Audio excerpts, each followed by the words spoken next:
Dalam nama Bapa, Putra, dan Roh Kudus. Amin.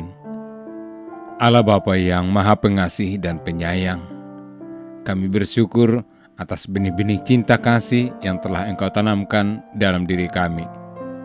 Bukalah telinga dan hati kami untuk dapat mendengarkan sabda-Mu pada hari ini. Dan ajarilah kami untuk terus-menerus mengembangkan cinta kasih dalam diri kami ini, sehingga kami semakin mencintai Engkau dan sesama secara nyata dalam hidup kami sehari-hari. Amin.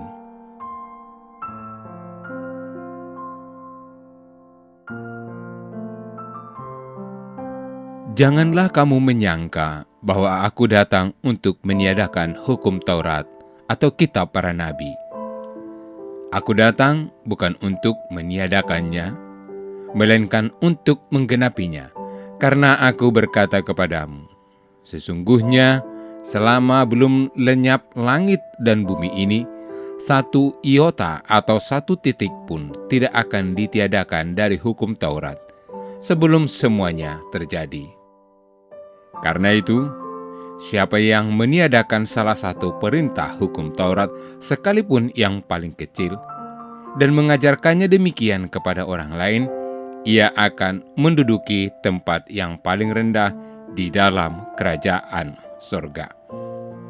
Tetapi siapa yang melakukan dan mengajarkan segala perintah-perintah hukum Taurat, ia akan menduduki tempat yang tinggi di dalam kerajaan surga. Demikianlah sabda Tuhan.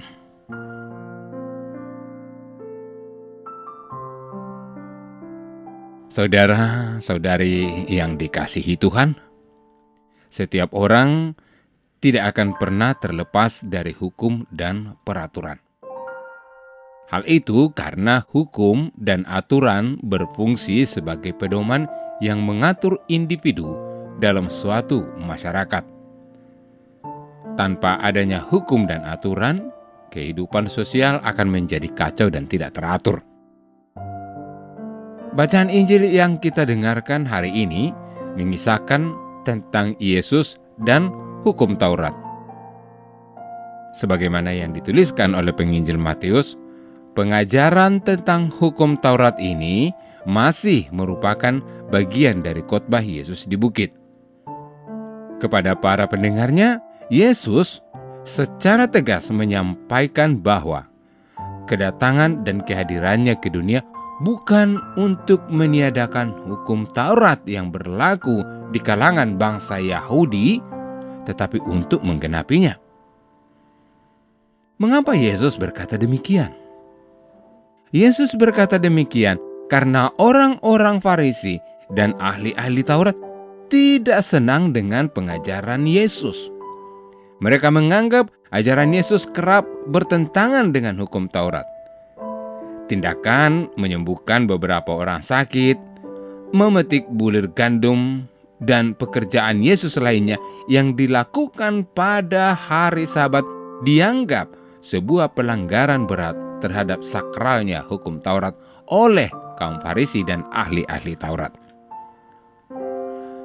Saudara-saudari yang terkasih, Tuhan Yesus memiliki pandangan tersendiri mengenai hukum Taurat Yahudi. Bagi Yesus, hukum Taurat tidak boleh dimengerti sebagai sebuah peraturan keagamaan semata.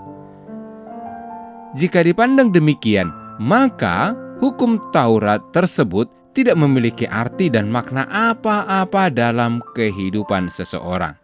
Akibatnya, hukum dan aturan hanya menjadi sebatas formalitas belaka.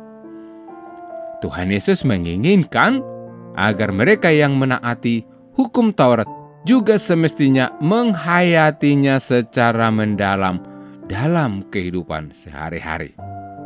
Taurat menjadi bermakna ketika perilaku serta sikap hidup sungguh-sungguh dijiwai olehnya. Dengan demikian, Taurat tersebut menjadi pedoman hidup serta inspirasi bagi setiap orang yang menuntunnya pada keutamaan keutamaan dan nilai-nilai kebaikan. Saudara-saudari yang dikasihi Tuhan, sabda Tuhan yang kita dengarkan hari ini mengajak kita melihat makna setiap hukum dan aturan yang berlaku di sekitar kita. Apakah aturan tersebut telah kita hayati dan hidupi secara bijak, baik dan benar, atau sebaliknya, menjadikannya sebagai sebuah aturan yang hanya dijalankan sebatas formalitas? Jangan sampai hanya karena mentaati aturan yang kaku, kita mengabaikan nilai-nilai kebaikan, pertolongan mendesak bagi orang yang membutuhkan, serta bantuan keselamatan bagi mereka yang sedang dalam bahaya. Semoga sabda Tuhan hari ini menguatkan kita dan iman kita sehingga dalam kehidupan bersama kita mampu memaknai setiap aturan yang ada dimanapun kita berada, demi tercapainya kebaikan dan kesejahteraan banyak orang. Tuhan memberkati. Bapa yang terkasih, kami sadar bahwa selama ini kami masih sering terpaku pada huruf-huruf kitab suci dan belum sungguh berusaha untuk menggenapi isi, semangat, dan jiwanya dalam hidup kami. Bantulah kami ya Bapa untuk sungguh mendasarkan hidup kami pada sabda-Mu. Doa ini kami sampaikan kepadamu dengan pengantaran Kristus, Tuhan dan Penyelamat kami. Amin. Allah Tritunggal Maha Kudus, Bapa, Putra, dan Roh Kudus. Engkaulah Allah Esa yang Maha Kuasa dan Maha Rahim. Kami puji dan muliakan Dikau.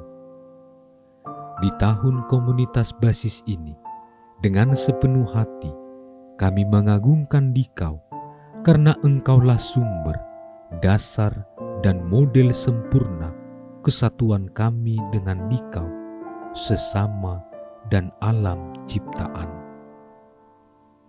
Kami mohon, anugerahilah kami Roh Kudus-Mu, agar kami mampu membangun persaudaraan dan persekutuan sejati di dalam keluarga, komunitas-komunitas, dan seluruh gereja. Dengannya kami menjadi tanda kesatuan dan kehadiran-Mu di dunia ini. Bunda Maria, Bunda yang berbelas kasih, doakanlah kami anak-anak-Mu, agar hidup rukun dan bersatu seperti keluarga kudus di Nazaret, dengan pengantaraan Kristus Tuhan kami. Amin. Dalam nama Bapa dan Putra dan Roh Kudus. Amin.